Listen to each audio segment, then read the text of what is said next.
Бәріңізге сәлем, дәмді муравейник дайындаймыз.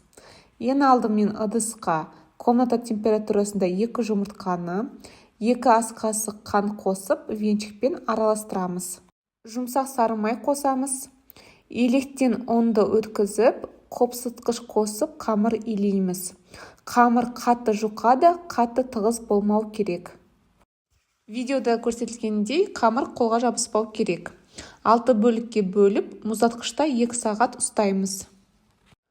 Формаға пергамент қағазын төсеп, қамырды үкіштен өткіземіз. 200 градуста 20 минут пісіреміз. Вареная сгущенкаға ертілген сары май құйып, жақсылап араластырамыз.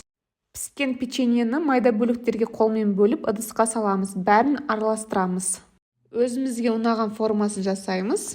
Отбасыма қатты ұнады, сіздер де жасап көріңіздер. Астарыңыз дәмді болсын.